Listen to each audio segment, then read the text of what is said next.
Tell the world what you intend to do, but first, show it. Chapter 8. Organized Planning. The crystallization of desire into action. The sixth step toward riches. You have learned that everything we create or acquire begins in the form of desire. Desire is taken on the first lap of its journey from the abstract to the concrete in the workshop of the imagination, where plans for its transition are created and organized. In Chapter 3, Desire, you were instructed to take 6 practical steps to begin translating your desire for money into its monetary equivalent. One of the steps you must take is the formation of a definite practical plan or plans through which this transformation may be made. Following are the basic instructions for making practical plans. Ally yourself with a group of as many people as you may need for the creation and carrying out of your plan or plans for the accumulation of money, making use of the mastermind principle. Compliance with this instruction is absolutely essential. Do not neglect it. Editor's comment: the Mastermind Alliance is built of 2 or more minds working actively together in perfect harmony toward a common goal. This concept was introduced in Chapter 6, Specialized Knowledge, and is described in more detail in Chapter 11, The Power of the Mastermind. This is the end of the editor's comment.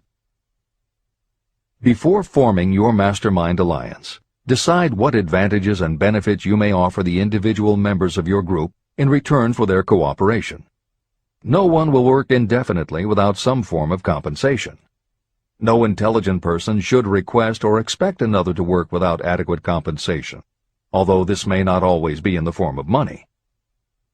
Arrange to meet with the members of your mastermind group at least twice a week, and more often if possible, until you have jointly perfected the necessary plan or plans for the accumulation of money. Maintain perfect harmony between yourself and every member of your mastermind group. If you fail to carry out this instruction to the letter, you may expect to meet with failure. The mastermind principle cannot work where perfect harmony does not prevail. Keep in mind these facts. You are engaged in an undertaking of major importance to you. To be sure of success, you must have plans that are faultless. You must have the advantage of the experience, education, native ability, and imagination of other minds. This is the way it has been done by every person who has accumulated a great fortune. No individual has sufficient experience, education, natural ability, and knowledge to ensure the accumulation of a great fortune without the cooperation of other people. Every plan you adopt for making money should be the joint creation of yourself and every other member of your mastermind group. You may originate your own plans, either in whole or in part, but see that those plans are checked and approved by the members of your Mastermind Alliance. If your first plan fails, try another. If the first plan that you adopt does not work successfully, replace it with a new plan. If this new plan fails to work, replace it with still another, and so on, until you find a plan that does work. Right here is the point at which the majority of people meet with failure, because of their lack of persistence in creating new plans to take the place of those that fail. The most intelligent person living cannot succeed in accumulating money, or in any other undertaking, without plans that are practical and workable. Just keep this fact in mind, and remember when your plans fail that temporary defeat is not permanent failure. It may only mean that your plans have not been sound. Build other plans. Start all over again. Temporary defeat should mean only one thing: the certain knowledge that there is something wrong with your plan. Millions of people go through life in misery and poverty because they lack a sound plan through which to accumulate a fortune. Your achievement can only be as good as the plans you make. You are never whipped until you quit in your own mind. James J. Hill, who was the greatest railroad builder of them all, met with temporary defeat when he first tried to raise the capital needed to build the Great Northern Railroad from the east to the west. But he turned defeat into victory through new plans. Henry Ford met with temporary defeat not only at the beginning of his automobile career, but even after he had gone a long way toward the top. But he, too, created new plans, and went marching on to financial victory. We see people who have accumulated great fortunes, but we often recognize only their triumph, and we overlook the temporary defeats that they had to surmount before arriving. No follower of this philosophy can reasonably expect to accumulate a fortune without experiencing temporary defeat. When defeat comes, accept it as a signal that your plans are not sound. Rebuild those plans and set sail once more toward your goal. If you give up before your goal has been reached, you're a quitter. A quitter never wins, and a winner never quits. Write this sentence on a piece of paper in letters an inch high and place it where you will see it every night before you go to sleep and every morning before you go to work.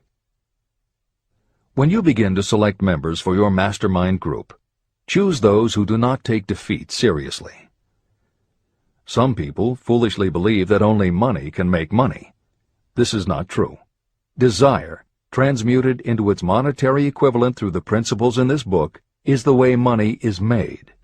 Money, of itself, is nothing but inert matter. It cannot move, think, or talk, but it can hear when someone who desires it calls it to come. Intelligent planning is essential for success in any undertaking designed to accumulate riches.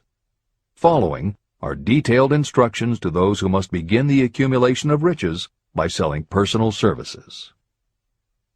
It should encourage you to know that practically all the great fortunes began either from selling personal services or from the sale of ideas. When you think about it, what else except ideas and personal services can you give in return for riches if you don't have products or property? Leaders and followers. Broadly speaking, there are two types of people in the world. One type is known as leaders, and the other as followers. Decide at the outset whether you intend to become a leader in your chosen calling or remain a follower. The difference in compensation is vast. The follower cannot expect to make as much as a leader, although some followers make the mistake of thinking they should. It is no disgrace to be a follower. On the other hand, it is no credit to remain a follower. Most great leaders began as followers. They became great leaders because they were intelligent followers. With few exceptions, the person who cannot follow a leader intelligently cannot become an efficient leader. The person who can follow a leader most efficiently is usually the person who develops into leadership most rapidly. An intelligent follower has many advantages, including the opportunity to acquire knowledge from the leader. The major attributes of leadership. The following are important factors of leadership. 1. Unwavering courage based upon knowledge of yourself and your occupation. No follower wishes to be dominated by a leader who lacks self-confidence and courage. Certainly no intelligent follower will be dominated by such a leader for very long. 2. Self-control. The person who cannot control himself can never control others. Self-control sets a strong example for your followers, which the more intelligent followers will emulate. 3. A keen sense of justice. Without a sense of fairness and justice, no leader can command and retain the respect of their followers. 4. Definiteness of decision. Those who waver in decisions show that they are not sure of themselves and therefore cannot lead others successfully. 5. Definiteness of plans. Successful leaders must plan their work and work their plans. Leaders who move by guesswork, without practical definite plans, are like a ship without a rudder. Sooner or later, they will land on the rocks. 6. The habit of doing more than paid for. One of the penalties of leadership is the necessity of the leaders to willingly do more than they require of their followers. 7. A pleasing personality. Leadership calls for respect.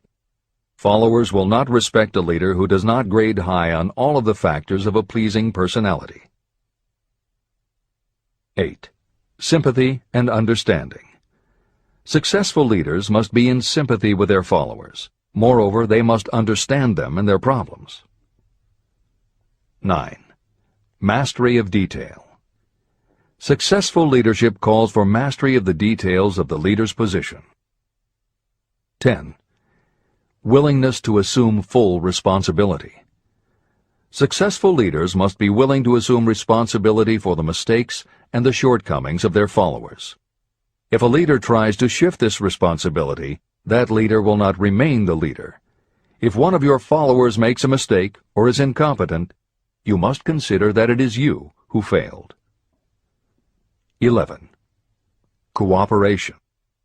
The successful leader must understand and apply the principle of cooperative effort and be able to induce followers to do the same. Leadership calls for power, and power calls for cooperation. There are two forms of leadership. The first, and by far the most effective, is leadership by consent of and with the sympathy of the followers. The second is leadership by force, without the consent and sympathy of the followers. History is filled with evidences that leadership by force cannot endure. The downfall and disappearance of dictators and kings is significant. It means that people will not follow forced leadership indefinitely. Napoleon, Mussolini, Hitler were examples of leadership by force. Their leadership passed. Editor's comment. The following may also be added to the list: Idi Amin, Francisco Franco, Saddam Hussein, Ferdinand Marcos, Slobodan Milosevic, Juan Perón, General Augusto Pinochet, Pol Pot, General Suharto, the Taliban leaders in Afghanistan, Marshal Josip Broz Tito, Joseph Stalin, and subsequent leaders of the Soviet Union, East Germany, and the other countries in the Communist bloc. This is the end of the editor's comment. Those that remain see their power eroding and slipping away. Leadership by consent of the followers is the only leadership that can endure. People may follow forced leadership temporarily, but they will not do so willingly. Successful leaders will embrace the 11 factors of leadership described in this chapter, as well as some other factors. Those who make these attributes the basis of their leadership will find abundant opportunity to lead in any walk of life. The 10 major causes of failure in leadership. The following are the major faults of leaders who fail. It is just as essential for you to know what not to do as it is to know what to do. 1. Inability to organize details. Efficient leadership calls for the ability to organize and master details. No genuine leader is ever too busy to do anything that may be required in the capacity as leader. Whether a leader or follower, when you admit that you are too busy to change your plans or to give attention to any emergency, you are admitting your inefficiency. The successful leader must be the master of all details connected with the position. That means, of course, that you must acquire the habit of relegating details to capable lieutenants. 2. Unwillingness to render humble service. Truly great leaders are willing, when occasion demands, to perform any sort of labor that they would ask another to perform. The greatest among ye shall be the servant of all is a truth that all able leaders observe and respect. 3. Expectation of pay for what they know, instead of what they do with what they know. The world does not pay you for what you know. It pays you for what you do, or what you induce others to do. 4. Fear of competition from followers. Leaders who fear that one of their followers may take their position are practically sure to realize that fear sooner or later. Able leaders train understudies to whom they may delegate any of the details of their position. Only in this way can leaders multiply themselves and be at many places and give attention to many things at one time. It is an eternal truth that leaders receive more pay for their ability to get others to perform than they could possibly earn by their own efforts. An efficient leader may, through knowledge of the job and a magnetic personality, greatly increase the efficiency of others and get them to render more service and better service than they could render without the leader's guidance. 5. Lack of imagination. Without imagination, the leader is incapable of meeting emergencies or of creating plans by which to guide followers efficiently. 6. Selfishness. Leaders who claim all the honor for the work of their followers are sure to be met by resentment. The really great leader claims none of the honors. Great leaders are content to see the honors, when there are any, go to their followers, because the great leaders know that most people will work harder for commendation and recognition than they will for money alone. 7. Intemperance. Followers do not respect an intemperate leader. Moreover, intemperance in any form destroys the endurance and the vitality of those who indulge in it. 8. Disloyalty. Perhaps this should have come at the head of the list. Leaders who are not loyal to their duty, and to those both above and below them, cannot maintain their leadership for long.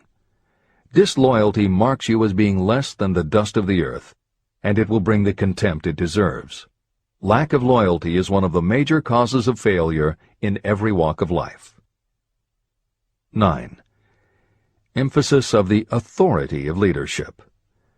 The efficient leader leads by encouraging, and not by trying to instill fear in the hearts of those who follow.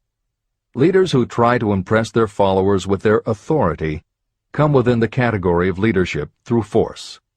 If you are a real leader, you will have no need to advertise that fact. It is apparent in your conduct, by your sympathy, understanding, fairness, and a demonstration that you know your job. 10. Emphasis of title. Competent leaders require no title to give them the respect of their followers. Leaders who make too much of their titles generally have little else to emphasize. The doors to the office of the real leader are open to all and free from formality or ostentation. These are among the most common causes of failure in leadership. Any one of these faults is sufficient to cause failure. Study the list carefully if you aspire to leadership, and make sure that you are free of these faults. Editor's comment. Warren Bennis, a professor who teaches management and organization, said, "A manager is someone who does things right.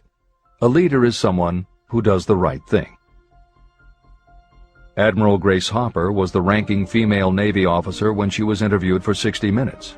She said, "You manage things. You lead people." This is the end of the editor's comment.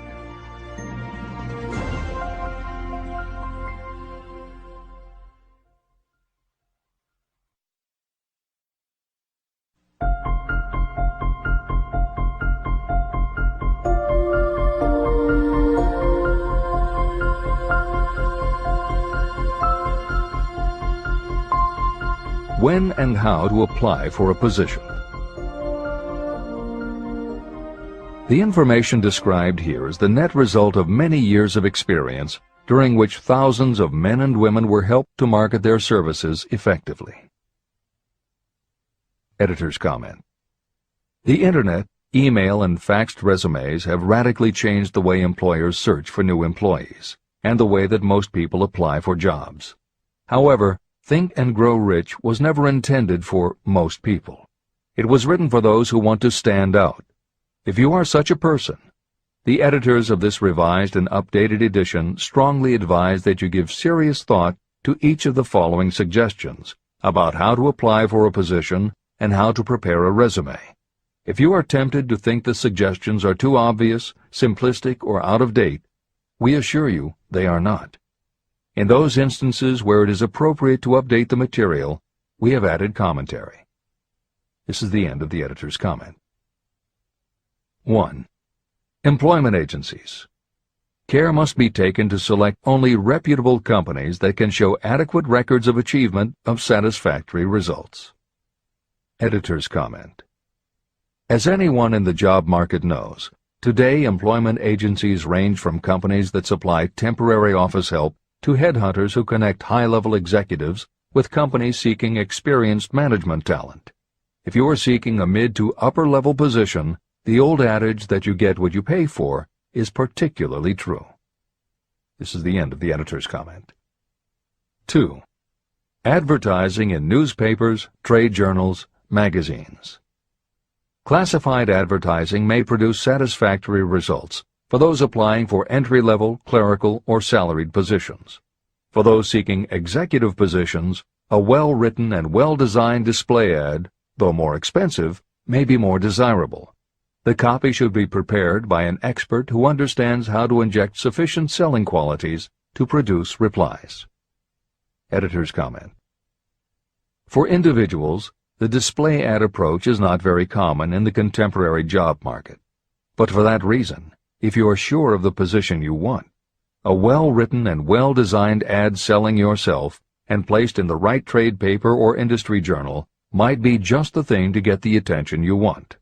However, if you attempt this approach, be prepared that it will be an expensive experiment. In effect, you will have gone into the advertising business, and it is a rule of thumb in advertising that a single ad rarely sells anything. It usually requires multiple exposures before the buyer, the potential employer, is motivated to buy, hire, a product, you. This is the end of the editor's comment. 3. Personal letters of application. These should be directed to particular firms or individuals that could need the kind of service or experience you have to offer. Letters should be neatly typed always and signed by hand. You should include a complete resume or outline of your qualifications. Both the letter of application and the resume should be prepared by an expert. Editor's comment. In the contemporary job market, sending a letter of application when no job has been advertised can in fact be a very successful approach. But this is only for those who truly know what they want and will take the time to prepare a convincing presentation. Managers in a position to hire always have an eye out for good prospective employees. If they receive a well-constructed and intriguing presentation that clearly states you are interested in a position whenever one is available, it will not be thrown away. And the first thing good managers do when a position comes open is go to their files. When that happens, if your presentation made a good and convincing impression, it will be there. The only question is, are you willing to make yourself available when they are ready for you? If you are just blanketing everyone with a stock letter in hopes of getting a job, it very likely won't work. This approach is not for someone looking for a job. This approach is only for those who really want a specific career. This is the end of the editor's comment. 4. Application in person. In some instances, it may be more effective if the applicant personally offers his or her services to prospective employers, in which event a complete written statement of qualifications for the position should be presented, as prospective employers will often wish to discuss your record with associates. Editor's comment. Asking for an interview when no job has been advertised is an even stronger statement that you know what you want and you are serious about working in a particular industry. If you pursue this approach, keep in mind that you are asking someone to give you their time. Some managers will not be receptive because it does not fit into their company's business practice, and some managers will just find it an annoyance. This approach will work for you only if you are confident that you can make an outstanding impression in person. If you make a strong, positive impression, it will be remembered when an opening is available. This is the end of the editor's comment. 5. Application through personal acquaintances. When possible, the applicant should approach prospective employers through some mutual acquaintance. This method is particularly advantageous in the case of those who seek executive connections and do not wish to appear to be peddling themselves. Information to be supplied in a written resume. A good resume should be prepared as carefully as a lawyer would prepare the brief for a case to be tried in court. Unless the applicant is experienced in the preparation of such briefs, an expert should be consulted for this purpose. When successful businesses want to advertise, they hire specialists who understand the psychology of advertising to sell their products.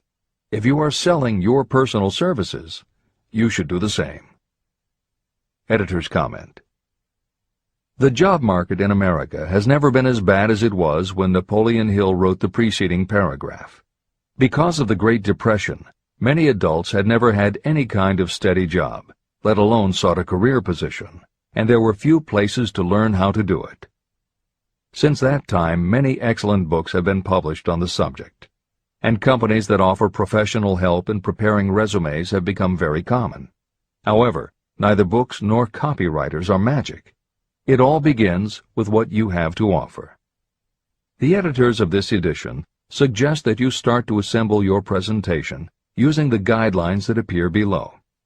Once you have a first draft, you should review at least one of the books on the subject to see what suggestions are offered that might help you sell yourself better than you have already done. Then, depending how satisfied you are, you might also want to seek advice from a professional who specializes in such presentations. We offer 2 notes of caution. First, make sure that your presentation does not look like something turned out by a resume mill. Having received many resumes over the years, the editors warn you that some professionals use the same stock phrases, buzzwords, and formats for every client, and this can be a dead giveaway that someone else prepared your resume, or that you have simply copied from a book. Your intention should be to make yours stand out. The second word of caution is, don't go overboard in trying to stand out. There is a balance between catching an employer's attention and looking like you are trying too hard. For instance, if you are a New York marketing executive applying to a Los Angeles company, sending your application with a bag of fresh bagels by next morning FedEx would probably make a good impression, whereas sending a dartboard with your picture in the center might be viewed as just a little too cute and a little too much. Clever is good, but professional is a must. Never be so clever that you don't look professional. Following are a set of guidelines for preparing your resume. Because part of your search for a position will involve responding to ads for job openings, and because it has become common to respond by faxing applications and resumes, Napoleon Hill's guidelines should be used to prepare 2 separate presentations. As Hill suggests below, you should prepare an elaborate presentation to be used when mailed or presented in person. But you should also prepare a second, shorter version that is designed specifically to be faxed. Take care to make your fax version complete and interesting, but it should be no more than 3 pages. The following information should appear in your presentation. 1. Education. State briefly but definitely what schooling you've had and in what subjects you specialized in school, giving the reasons for that specialization. Editor's comments. Never exaggerate. This is very serious advice, and it applies not only to education, but also the next 2 categories, experience and references. Smart employers will check in all 3 areas. Labor laws have become so demanding that employers filling responsible positions are very cautious about whom they hire in the first place. There are rules about such things as the difference between salaried and hourly employment, sexual harassment, what constitutes grounds for dismissal, what questions can and cannot be asked in job interviews, and a host of other things that leave the employer open to potential lawsuits. Consequently, smart employers, the kind you want to work for, will check your education, experience, and references. Also, bear in mind, you are providing information that will follow you for the rest of your career. If you keep up with the news, you know that in recent times even executives headed for the top have been dismissed. Military men have resigned in disgrace. Politicians have been removed from office, and professors have been forced to resign, all because someone looked into their background and found that they had exaggerated their qualifications. This is the end of the editor's comments. 2. Experience. If you have had experience in connection with positions similar to the one you seek, describe it fully. Give the names and addresses of former employers. Be sure to clearly point out any special experience you may have had that would equip you to fill the position you seek. 3. References. Practically every business firm wants to know as much as possible about the background of prospective employees who seek positions of responsibility. Attach copies of letters from former employers, from teachers under whom you studied, and from prominent people whose judgment may be relied upon. 4. Photograph of yourself. Include a recent professional photograph of yourself as a part of your presentation. Editor's comment. In the contemporary job market, this is not a common practice at all. However, from personal experience, the editors of this edition know it can be advantageous. We have received only one such job application, but unquestionably it was the photograph that prompted us to ask the applicant to come in for an interview. If you are confident that your appearance makes a good, professional impression, you may want to consider this unusual approach. There is the danger that you may be seen as vain or self-centered, but it could also be the thing that gives you an edge. This is the end of the editor's comment. 5. Apply for a specific position. Never apply for just a job. That indicates you lack specialized qualifications. 6. State your qualifications for the particular position for which you apply. Give full details why you believe you are qualified for the particular position you seek. This is the most important detail of your application. It will determine, more than anything else, what consideration you receive. 7. Offer to go to work on probation. This may appear to be a radical suggestion, but experience has proved that it seldom fails to win at least a trial. If you are sure of your qualifications, a trial is all you need. Incidentally, such an offer indicates that you have confidence in your ability to fill the position you seek. It is most convincing. Make it clear that your offer is based on your confidence in your ability to fill the position, your confidence in your prospective employer's decision to employ you after the trial period, and your determination to have the position. Editor's comments. As you will learn in Chapter 10, when you read the story of Napoleon Hill's application to Rufus Ayers, Hill gives this advice based on his personal experience. Unfortunately, this is one of those instances where times may have changed so much that the approach is rarely applicable. In today's environment, modern labor laws and business practice may prevent an employer from taking you up on your offer. However, today many companies do have internship programs that allow an employer to test drive employees to see how well they might fit in. This is the end of the editor's comment. 8. Knowledge of your prospective employer's business. Before applying for a position, do sufficient research to familiarize yourself thoroughly with that business and indicate the knowledge you have acquired in this field. This will be impressive because it indicates that you have imagination and a real interest in the position you seek. Editor's comment. When you do this, and you certainly should, bear in mind that you will be talking with people who really know the business. Even by researching extensively, at best you will only know about their business. If you try to appear too knowledgeable or familiar, it may backfire and reveal that you have only a superficial view of the business.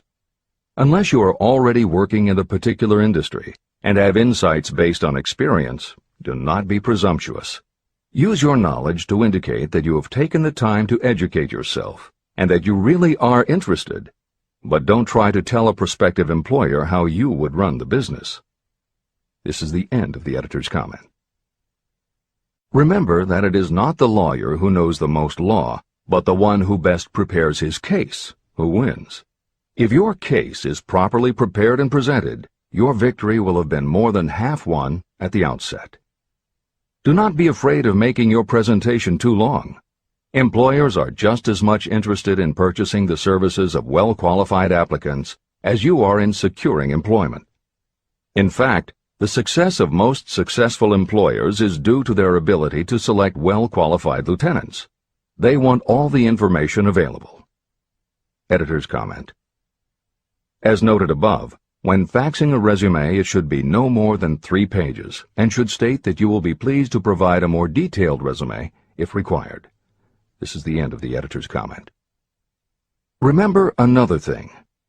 Neatness in the preparation of your resume and application will indicate that you are a painstaking person. Successful salespeople groom themselves with care. They understand that first impressions are lasting. Your presentation is your sales rep. Give it a good suit of clothes, so it will stand out in bold contrast to anything else your prospective employer ever saw. If the position you seek is worth having, it is worth going after with care. More important, if you sell yourself in a manner that shows off your individuality, you probably will receive more money from the very start than you would if you applied for employment in the usual conventional way. When your resume package has been completed, you should prepare individual and personalized copies for each company or person to whom it will be presented. This personal touch is sure to command attention. Have it neatly typed, proofread, printed, and properly bound on the finest paper you can obtain. Your photograph should be mounted and included on one of the pages. Prepare a separate binding with the proper company name inserted if it is to be shown to more than one company. If you seek employment through an employment agency, have the agent use copies of your presentation in marketing your services. This will help to gain preference for you, both with the agent and the prospective employers. I've helped to prepare presentations for clients that were so striking and out of the ordinary that they resulted in the employment of the applicant without a personal interview. If you want similar results, follow the instructions to the letter, improving upon them however your imagination suggests. Editor's comments. Today, every office supply store offers a wide variety of paper stock, folders, binders, and presentation materials that can be put together in a way that is both unique and professional looking. With all of those possibilities available, if you simply present standard sheets of paper stapled in the corner, the response will very likely be standard too. If you apply a little creativity, you should have no trouble preparing a presentation that is tailored to the company to which you are applying, appropriate for the position you seek, and reflective of your personality and style. This is the end of the editor's comments. How to get the exact position you desire. Everyone enjoys doing the kind of work for which he or she is best suited. An artist loves to work with paints, a craftsman with his or her hands, a writer loves to write. Those with less definite talents have their preferences for certain fields of business and industry. If America does anything well, it offers a full range of occupations. 1. Decide exactly what kind of a job you want. If the job doesn't already exist, perhaps you can create it. 2. Choose the company or individual for whom you wish to work. 3. Study your prospective employer as to policies, personnel, and chances for advancement. 4. By analysis of yourself, your talents, and your capabilities, figure what you can offer. Plan specific ways and means of giving advantages, services, developments, or ideas that you believe you can successfully deliver. 5. Forget about a job. Forget whether or not there is an opening. Forget the usual routine of, have you got a job for me? Concentrate on what you can give. 6. Once you have your plan in mind, put it on paper in neat form and in full detail. 7. Present it to the proper person with authority, and the rest will come automatically. Every company is looking for people who can give something of value, whether it is ideas, services, or connections. Every company has room for the person who has a definite plan of action that is to the advantage of that company. This procedure may take a few days or weeks of extra time, but the difference in income, in advancement, and in gaining recognition will save years of hard work at small pay. It has many advantages, the main one being that it will often save you from 1 to 5 years of your time in reaching a chosen goal. Every person who starts, or gets in halfway up the ladder, does so by deliberate and careful planning. The new way of marketing services. Men and women who market their services must recognize the change that has taken place in connection with the relationship between employer and employee. The future relationship should be more in the nature of a partnership, consisting of the employer, the employee, and the public they serve. In the past, Employers and employees have bartered among themselves, not considering that in reality they were bargaining at the expense of the third party, the public they served. Both the employer and the employee should consider themselves as fellow employees whose business it will be to serve the public efficiently. Editor's comment. In the preceding paragraph, Napoleon Hill once again demonstrates his foresight into the future direction of American business.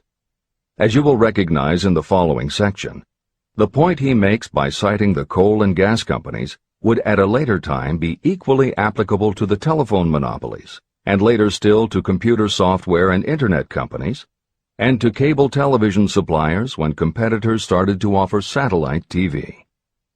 This snapshot of how and why business has changed should provide you with a blueprint for the attitude you must adopt and the way you must conduct yourself if you are going to attain the success you're seeking. This is the end of the editor's comment. During the Depression, I spent several months in the anthracite coal region of Pennsylvania, studying conditions that all but destroyed the coal industry. The coal operators and the unions drove hard bargains in negotiating their labor contracts. The cost of the bargaining was passed on to the customer by adding to the price of the coal. However, in the end, they discovered their actions had worked against them. What their delays and high prices had actually accomplished was to open the market to their competitors. Inadvertently, they had built up a wonderful business for the manufacturers of oil-burning stoves and furnaces, as well as for the producers of oil. A similar experience happened to the gas companies. We can all remember the time when the gas meter reader pounded on the door hard enough to break the panels. When the door was opened, he pushed his way in uninvited with a scowl on his face that plainly said, "What the hell did you keep me waiting for?" All that has undergone a change. The meter man now conducts himself as a gentleman who is delighted to be at your service, sir. Before the gas companies learned that their scowling meter men were offending customers, their competitors, the polite salesmen of oil burners, came along and did a land office business. These illustrations are mentioned here to show that we are where we are and what we are because of our own conduct. If there is a principle of cause and effect that controls business, finance, and transportation, this same principle controls individuals and determines their economic status. Courtesy and service are the watchwords of merchandising today, and they apply to the person who is marketing personal services even more directly than to the employer. In the final analysis, you are employed by the customer. If you fail to serve well, both you and your employer will pay for it by the loss of the privilege of serving. What is your QQS rating? In the preceding, the causes of success in marketing services effectively and permanently have been clearly described.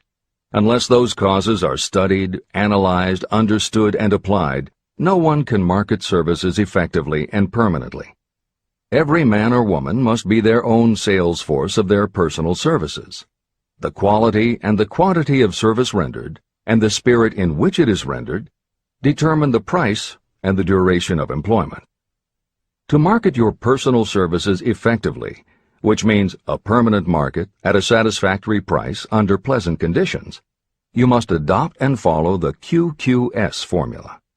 QQS means that quality plus quantity plus the proper spirit of cooperation equals perfect salesmanship of service.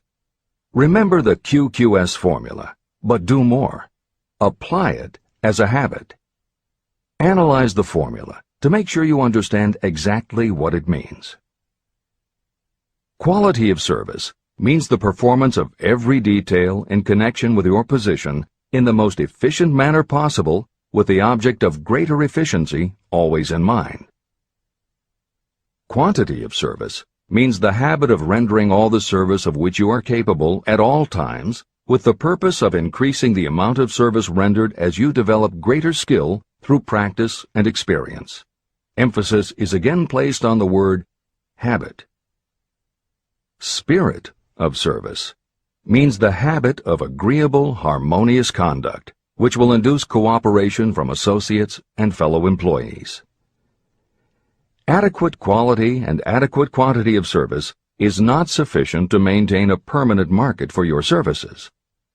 The spirit in which you deliver service is a strong determining factor in connection with both the price you receive and the duration of your employment. Andrew Carnegie stressed this point in his description of the factors that lead to success in the marketing of personal services. He emphasized again and again the necessity for harmonious conduct. He stressed the fact that he would not retain any man, no matter how great a quantity or how efficient the quality of his work, unless he worked in a spirit of harmony. Mr. Carnegie insisted upon his people working with each other in an agreeable manner. To prove that he placed a high value on this quality, he helped many who met his standards to become very wealthy. Those who did not conform had to make room for others who did. The importance of a pleasing personality has been stressed because it is so important in rendering service in the proper spirit. If you have a personality that pleases, and you render service in a spirit of harmony, these assets often make up for what you may lack in both the quality and the quantity of service you render. Nothing, however, can be successfully substituted for pleasing conduct. The capital value of your services. The person whose income is derived entirely from the sale of personal services is a merchant, just like the person who sells hard goods, and such a person is subject to exactly the same rules of conduct as the merchant who sells merchandise. I emphasize this because many people who live by the sale of personal services make the mistake of considering themselves free from the rules of conduct and the responsibilities attached to those who are engaged in marketing commodities. The day of the go-getter has been supplanted by the go-giver. The actual capitalized value of your brain power may be determined by the amount of income you can produce by marketing your services.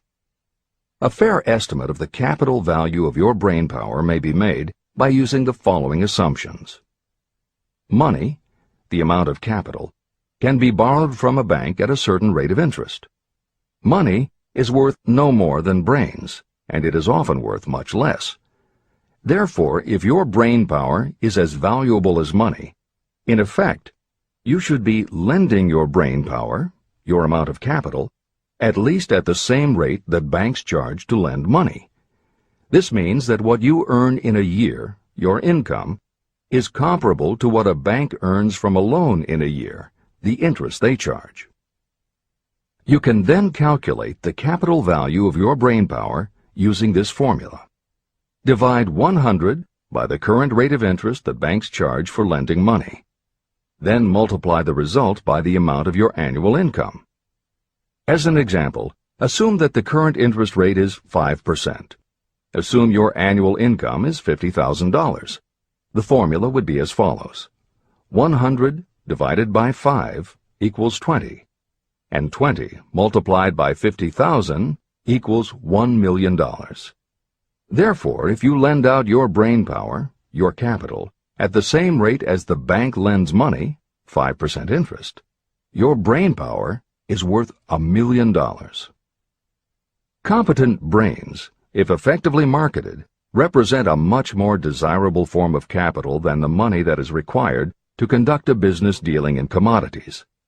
This is true because brains are a form of capital that cannot be permanently depreciated by economic depressions, nor can this form of capital be stolen or spent. Moreover, the money that is essential for the conduct of business is as worthless as a sand dune until it has been mixed with efficient brains. The 31 major causes of failure. Life's greatest tragedy consists of men and women who earnestly try and fail. The tragedy lies in the overwhelmingly large majority of people who fail as compared with the few who succeed. I have had the privilege of analyzing several thousand men and women, 98% of whom were classed as failures. My analysis proved that there are 13 major principles through which people accumulate fortunes. Each of the 13 principles of success has its own chapter in this book, and there are 31 major reasons for failure. The 31 causes of failure are listed below. As you go through the list, measure yourself point by point. It will help you to discover how many of these causes of failure stand between you and success. 1. Unfavorable hereditary background. There is little, if anything, that can be done for people who are born with a deficiency in brain power. This is the only one of the 31 causes of failure that may not be easily corrected by any individual. My philosophy can offer only one method of bridging this weakness, through the aid of the mastermind. 2. Lack of a well-defined purpose in life. There is no hope of success for the person who does not have a central purpose or definite goal at which to aim. 98 out of every 100 of those whom I have analyzed had no such aim. Perhaps this was the major cause of their failure. 3. Lack of ambition to aim above mediocrity. I can offer no hope for those who are so indifferent they do not want to get ahead in life and are not willing to pay the price. 4. Insufficient education. This is a handicap that may be overcome with comparative ease. Experience has proven that the best educated people are often those who are self-made or self-educated. It takes more than a college degree to make you a person of education. Any person who is educated has learned to get whatever they want in life without violating the rights of others. Education consists not so much of knowledge, but of knowledge effectively and persistently applied. You are paid not merely for what you know, but for what you do with what you know. 5. Lack of self-discipline. Discipline comes through self-control. This means that you must control all negative qualities. Before you can control conditions, you must first control yourself. Self-mastery is the hardest job you will ever tackle. If you do not conquer yourself, you will be conquered by yourself. By stepping in front of a mirror, you may see both your best friend and your greatest enemy. 6. Ill health. No person may enjoy outstanding success without good health. Many of the causes of ill health are subject to mastery and control. These, in the main, are overeating of foods not conducive to health, wrong habits of thought or negative thinking, wrong use of and overindulgence in sex, lack of proper physical exercise, an inadequate supply of fresh air due to improper breathing. 7. Unfavorable environmental influences during childhood. As the twig is bent, so shall the tree grow. Most people who have criminal tendencies acquire them as the result of bad environment and improper associates during their childhood or youth. Procrastination. This is one of the most common causes of failure.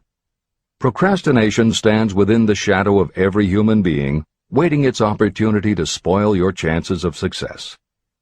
Most of us go through life as failures because we are waiting for the time to be right to start doing something worthwhile. Do not wait. The time will never be just right. Start where you stand, work with whatever tools you have at your command, and you will acquire better tools as you go along. 9. Lack of persistence. Most of us are good starters, but poor finishers of everything we begin. People are prone to give up at the first signs of defeat. There is no substitute for persistence. The person who makes persistence his or her watchword discovers that failure finally becomes tired and makes its departure. Failure cannot cope with persistence. 10. Negative personality. There is no hope of success for the person who repels people through a negative personality. Success comes through the application of power, and power is attained through the cooperative efforts of other people. A negative personality will not induce cooperation. 11. Lack of control of sexual urges. Sexual energy is the most powerful of all the stimuli that move people into action. Because it is the most powerful of the emotions, if it is controlled, it can be converted into other creative channels. 12. Uncontrolled desire for something for nothing. The gambling instinct drives millions of people to failure. Evidence of this may be found in the Wall Street stock market crash of 1929, during which millions of people tried to make money by gambling on stock margins. Editor's comments. For those who are not familiar with the stock market and buying on margin, the following is a simplified explanation of what caused the crash of '29. The first thing to understand is that prior to the Great Depression there was widespread optimism about the expanding economy. Businesses were booming, and the people who had invested in those companies were making fortunes almost overnight. When the average person saw how much money was being made, they wanted to get in on it, and there was a way for them to do it. Even average people who didn't have enough ready cash to buy stocks could do so because brokers allowed customers to purchase stocks on margin by making what amounted to a down payment. However, part of the purchase agreement stated that when the brokers called in the margin accounts, which they could do at any time, the customers would have to come up with the rest of the cash immediately to pay the balance owing on the original purchase price. That is why Hill used the term gambling when he referred to the stock market. These average people weren't investing in companies. They were betting on the future rise in value. The idea, in the average person's mind, was that they would only have to scrape together enough to pay the margin, which was a small percentage of the full cost. Then when the price of the stock went up, they would sell, which would give them more than enough money to pay the broker the balance owing on the purchase price, and they could pocket the difference. This worked fine as long as stock prices continued to rise, but when the stock market crashed, the stockbrokers called in the margins, and the people who had bought at prices they really couldn't afford suddenly found that they had to come up with the cash. And that was why so many average people got wiped out in the crash of '29. They gambled money they didn't have by buying on margin. This is the end of the editor's comments. 13. Lack of a well-defined power of decision. Those who succeed reach decisions promptly and change them very slowly. Those who fail reach decisions very slowly and change them frequently and quickly. Indecision and procrastination are twins. Where one is found, the other is also usually found. Kill off this pair before they completely tie you to the treadmill of failure. 14. One or more of the 6 basic fears: fear of poverty, fear of criticism, fear of ill health, fear of loss of love, fear of old age, and fear of death. You will find an in-depth analysis of these 6 basic fears in the final chapter. They must be mastered before you can market your services effectively. 15. Wrong selection of a mate in marriage. This is a most common cause of failure. The relationship of marriage brings people intimately into contact.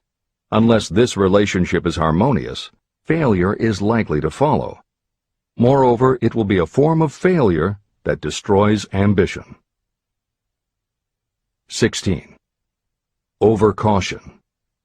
The person who takes no chances generally has to take whatever is left when others are through choosing. Overcaution is as bad as undercaution. Both are extremes to be guarded against. Life itself is filled with the element of chance. 17. Wrong selection of associates in business. This is one of the most common causes of failure in business. In marketing personal services, you should use great care to select an employer who will be an inspiration and who is intelligent and successful. We emulate those with whom we associate most closely. Pick an employer who is worth emulating. 18. Superstition and prejudice. Superstition is a form of fear. It is also a sign of ignorance. Successful people keep open minds and are afraid of nothing. 19. Wrong selection of a vocation. You cannot have outstanding success in work that you do not like. The most essential step in the marketing of personal services is that of selecting an occupation into which you can throw yourself wholeheartedly. Although money or circumstances may require you to do something you don't like for a time, no one can stop you from developing plans to make your goal in life a reality. Editor's comments. Most contemporary experts agree with Napoleon Hill's statement that finding the work you love is of key importance in achieving success that is truly rewarding. This concept coincides so well with modern attitudes that it has inspired a number of books, including Feel the Fear and Do It Anyway by Susan Jeffers, Wishcraft by Barbara Sher, and Do What You Love, The Money Will Follow by Marcia Sinitar. All three books became bestsellers by expanding upon that single concept. This is the end of the editor's comments. 20. Lack of concentration of effort. The jack of all trades seldom is good at any. Concentrate all of your efforts on one definite chief aim. 21. The habit of indiscriminate spending. You cannot succeed if you are eternally in fear of poverty. Form the habit of systematic saving by putting aside a definite percentage of your income. Money in the bank gives you a very safe foundation of courage when bargaining for the sale of personal services. Without money, you must take what you are offered and be glad to get it. 22. Lack of enthusiasm. Without enthusiasm, you cannot be convincing. Moreover, enthusiasm is contagious, and the person who has it under control is generally welcome in any group of people. 23. Intolerance. The person with a closed mind on any subject seldom gets ahead. Intolerance means that you have stopped acquiring knowledge. The most damaging forms of intolerance are those connected with religious, racial, and political differences of opinion. 24. Intemperance. The most damaging forms of intemperance are connected with overeating, alcohol, drugs, and sexual activities. Overindulgence in any of these can be fatal to success. 25. Inability to cooperate with others. More people lose their positions and their big opportunities in life because of this fault than for all other reasons combined. It is a fault that no well-informed business person or leader will tolerate. 26. Possession of power that was not acquired through self-effort. Sons and daughters of wealthy parents and others who inherit money that they did not earn. Power in the hands of one who did not acquire it gradually is often fatal to success. Quick riches are more dangerous than poverty. 27. Intentional dishonesty. There is no substitute for honesty. You may be temporarily dishonest because of circumstances over which you have no control without permanent damage, but there is no hope for you if you are dishonest by choice. Sooner or later, your deeds will catch up with you, and you will pay by loss of reputation and perhaps even loss of liberty. 28. Egotism and vanity. These qualities serve as red lights that warn others to keep away. They are fatal to success. 29. Guessing instead of thinking. Most people are too indifferent or lazy to acquire facts with which to think accurately. They prefer to act on opinions created by guesswork or snap judgments. 30. Lack of capital. This is a common cause of failure among those who start out in business for the first time.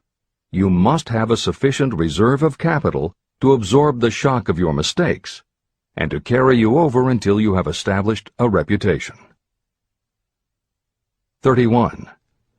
Here, name any particular cause of failure from which you have suffered that has not been included in the foregoing list. Contained in these 31 major causes of failure is the description of practically every person who tries and fails. It will be helpful if you get someone who knows you well to go over this list with you and help you to analyze yourself by each of these causes of failure. Most people cannot see themselves as others see them. You may be one who cannot. Do you know your own worth? The oldest of admonitions is, know thyself. If you market merchandise successfully, you must know the merchandise. The same is true in marketing personal services. You should know all of your weaknesses in order to bridge them or eliminate them entirely. You should know your strengths in order to call attention to them when selling your services. You can know yourself only through accurate analysis. There is a story about a young man applying for a job who was making a good impression until the manager asked him what salary he expected. He replied that he had no fixed sum in mind, lack of a definite aim. The manager then said, "We will pay you all you are worth after we try you out for a week." "I can't accept that," the applicant replied. "I'm already getting more than that where I'm now employed." It may seem funny, but it makes a serious point. Before you even begin to negotiate for a better salary in your present position or begin to seek employment elsewhere, be sure that you are worth more than you now receive. It is one thing to want money. Everyone wants more. But it is something entirely different to be worth more. Many people mistake their wants for their just dues. Your financial wants have nothing whatever to do with your worth. Your value is established entirely by your ability to render useful service or your capacity to induce others to render such service. Take inventory of yourself. Annual self-analysis is essential in the effective marketing of personal services, just like you would take an annual inventory if you were in merchandising.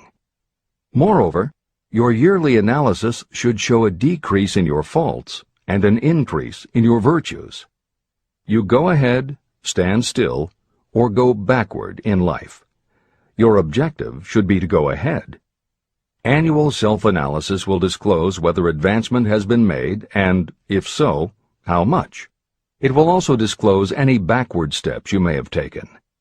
The effective marketing of personal services requires you to move forward, even if the progress is slow. Your annual self-analysis should be made at the end of each year, so you can include in your New Year's resolutions any improvements that the analysis indicates should be made. Take this inventory by asking yourself the following questions, and by checking your answers with the aid of someone who will not permit you to deceive yourself. Self-analysis questionnaire. 1. Have I attained the goal that I established as my objective for this year? You should work with a definite yearly objective to be attained as a part of your major life objective. 2. Have I delivered service of the best possible quality of which I was capable, or could I have improved any part of this service? 3. Have I delivered service in the greatest possible quantity of which I was capable? 4. Has the spirit of my conduct been harmonious and cooperative at all times? 5.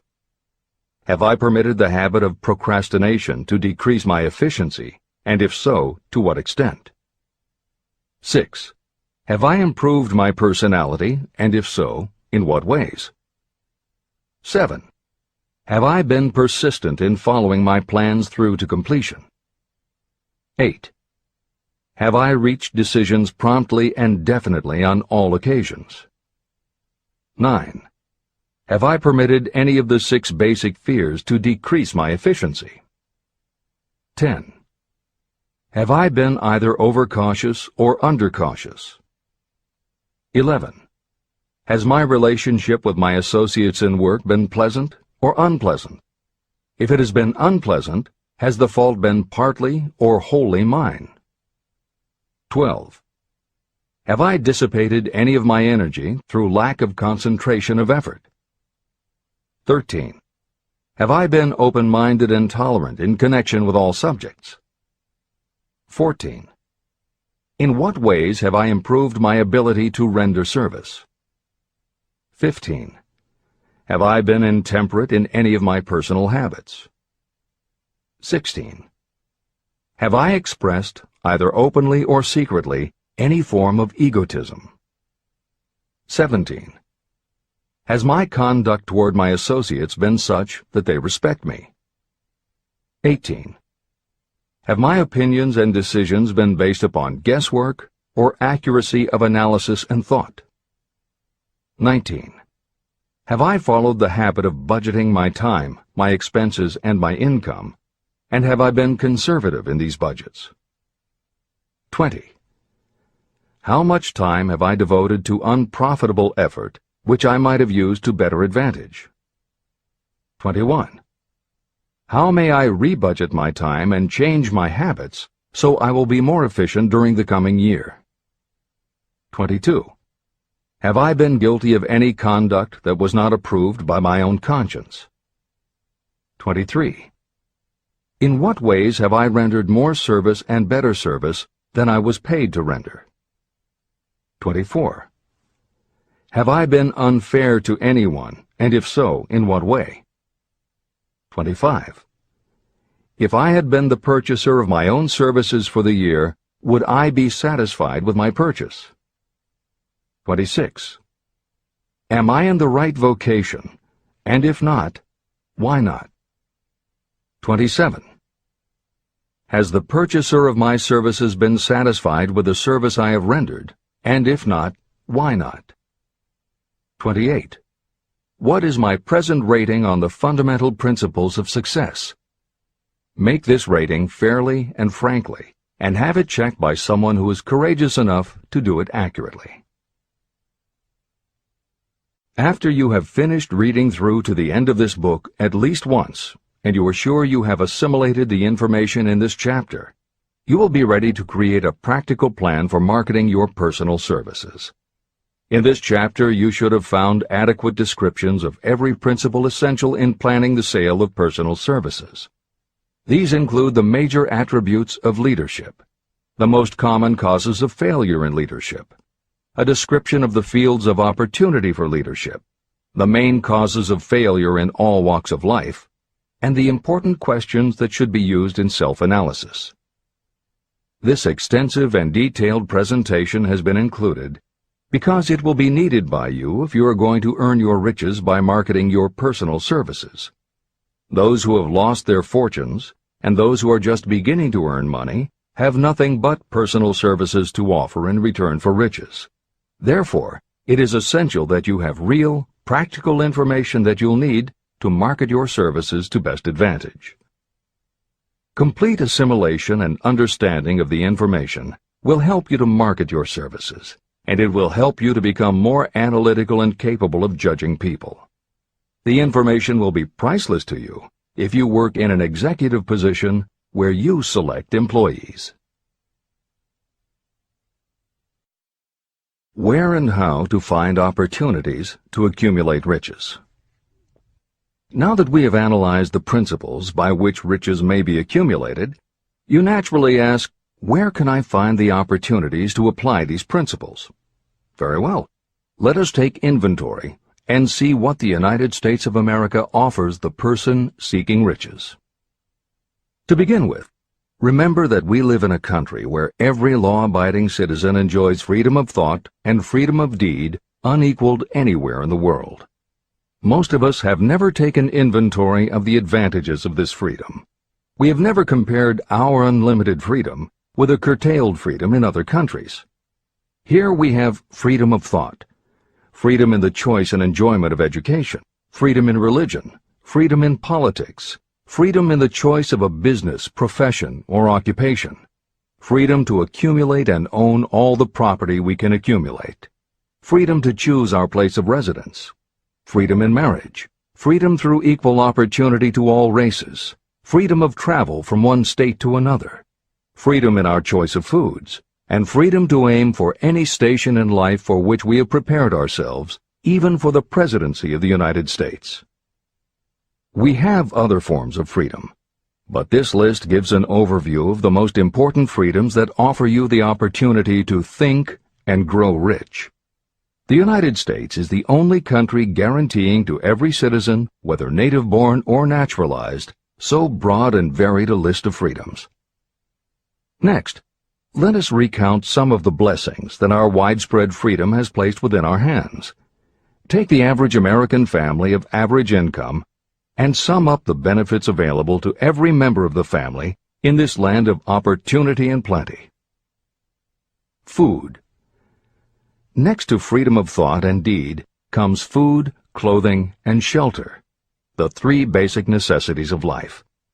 Because of our universal freedom, the average American family has available at its door the choicest selection of food to be found anywhere in the world, and at prices within its financial range. Shelter. This family lives in a comfortable apartment or house, complete with light, heat, water, and many conveniences. The toast they had for breakfast was toasted in an electric toaster, which cost but a few dollars. The apartment is cleaned with a vacuum cleaner that is run by electricity. Hot and cold water is available at all times in the kitchen and the bathroom. The food is kept cool in a refrigerator. Clothes are washed and dried, dishes are cleaned, and numerous labor-saving devices are run on power obtained by putting a plug into a wall socket. The family receives entertainment and information from all over the world 24 hours a day if they want it, by merely flipping a switch on their radio or television or computer. There are other conveniences, but the foregoing list will give a fair idea of some of the concrete evidences of the freedoms that we, of America, enjoy. Clothing. Anywhere in the United States, the family with average clothing requirements can dress very comfortably at a cost that is only a small portion of their earnings. Only the three basic necessities of food, clothing, and shelter have been mentioned. The average American also has other options and advantages that are available in return for reasonable effort. The average American has security of property rights not found in any other country in the world. We can place any surplus money in a bank with the assurance that our government will protect it and make good to us if the bank fails. If an American citizen wants to travel from one state to another, he or she needs no passport and no one's permission. You may go when you please, and you may travel by car, train, bus, airplane, ship, or any other method that you can afford. The miracle that has provided these blessings. We often hear politicians proclaiming the freedom of America when they solicit votes, but they seldom take the time or trouble to analyze the source of this freedom. Having no axe to grind, no grudge to express, and no ulterior motives, I will give you a frank analysis of that mysterious, abstract, greatly misunderstood something that gives to every citizen of America more blessings, more opportunities to accumulate wealth, and more freedom of every nature than may be found in any other country. I have the right to analyze the source and nature of this unseen power because I know, and have known for more than half a century, many of the men who organized that power, and many who are now responsible for its maintenance. The name of this mysterious benefactor of mankind is capital. Capital consists not only of money, but also of highly organized, intelligent groups of individuals who plan ways and means of using money efficiently for the good of the public and profitably to themselves. These groups consist of scientists, educators, chemists, inventors, business analysts, publicists, transportation experts, accountants, lawyers, doctors, and other men and women who have highly specialized knowledge in all fields of industry and business. They pioneer, experiment, and blaze trails in new fields of endeavor. They support colleges, hospitals, schools, build good roads, publish newspapers, pay most of the cost of government, and take care of the many details essential to human progress. Stated briefly, the capitalists are the brains of civilization, because they supply the entire fabric of which all education, enlightenment, and human progress consist. Money without brains is always dangerous. Properly used, it is the most important essential of civilization. To give you an idea of how important organized capital is, try to imagine that it is your job to provide and prepare a simple family breakfast, but you have to do it without the aid of capital. To supply the tea, you would have to make a trip to China or India. Unless you are an excellent swimmer, you would become rather tired before making the round trip. Then, too, another problem would confront you. What would you use for money, even if you had the physical endurance to swim the ocean? To supply sugar, you would have to take another swim to the Caribbean islands, or a long walk to the sugar beet section of Utah. But even then you might come back without the sugar, because organized effort and money are necessary to produce sugar, to say nothing of what is required to refine, transport, and deliver it to the breakfast table anywhere in the United States. Eggs you could obtain easily enough from nearby farms, but you might have a very long walk to Florida or California and back before you could serve grapefruit juice.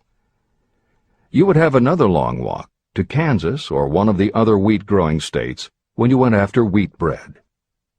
Dry cereal would have to be omitted from the menu because it would not be available except through the labor of a trained group of workers and suitable machinery, all of which call for capital. After resting, you could take off for another little swim down to South America, where you would pick up a couple of bananas. On your return, you could take a short walk to the nearest farm having a dairy and pick up some butter and cream. Then your family would be ready to sit down and enjoy breakfast. Seems absurd, doesn't it? Well, the procedure described would be the only possible way these simple items of food could be delivered if we had no capitalistic system. The capital cornerstone of our lives. The sum of money required for the building and maintenance of the planes, trucks, trains, and cargo ships used in the delivery of that simple breakfast is so huge that it staggers imagination. It runs into billions of dollars. Not to mention the armies of trained employees required to run all those planes, trucks, ships, and trains. But transportation is only a part of the requirements of modern civilization in capitalistic America. Before there can be anything to haul, something must be grown from the ground, or manufactured and prepared for market. This calls for more billions of dollars for equipment, machinery, packaging, marketing, and to pay the wages of millions of men and women. Transportation systems do not spring up from the earth and function automatically. They come in response to the call of civilization. They come through the labor and ingenuity and organizing ability of people who have imagination, faith, enthusiasm, decision, and persistence. These men and women are known as capitalists. They are motivated by the desire to build, construct, achieve, render useful service, earn profits, and accumulate riches. And because they render service without which there would be no civilization, they earn for themselves great riches. Just to keep the record simple and understandable, I will add that these capitalists are the same men and women who are often denounced as the greedy establishment or Wall Street. I'm not attempting to present a case for or against any group or any system of economics. The purpose of this book, a purpose to which I have faithfully devoted more than half a century, is to present to anyone who wants the knowledge the most dependable philosophy through which individuals may accumulate riches in whatever amounts they desire. The reasons I have analyzed the economic advantages of the capitalistic system are: 1. To point out that all who seek riches must recognize and adapt themselves to the system that controls all approaches to fortunes, large or small. 2. To present the side of the picture opposite to the one portrayed by politicians and demagogues, and the media, who often refer to organized capital as if it were something poisonous. This is a capitalistic country. It was developed through the use of capital.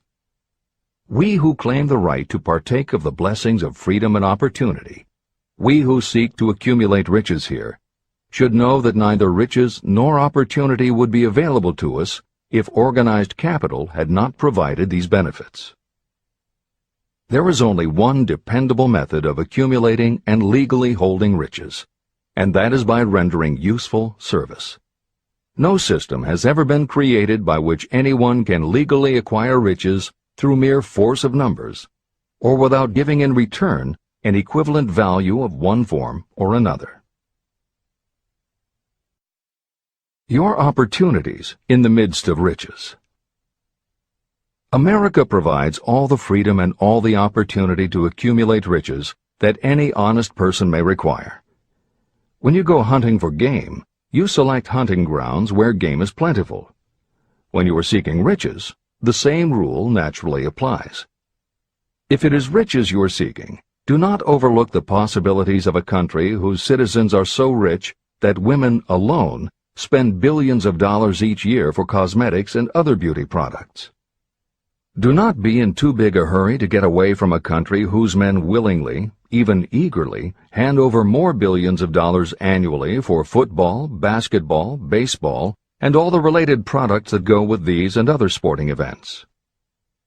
Only a few of the luxuries and non-essentials have been mentioned, but remember that the business of producing and marketing these few products gives regular employment to many millions of men and women, who receive for their services many millions of dollars monthly, and spend it freely for both the luxuries and the necessities.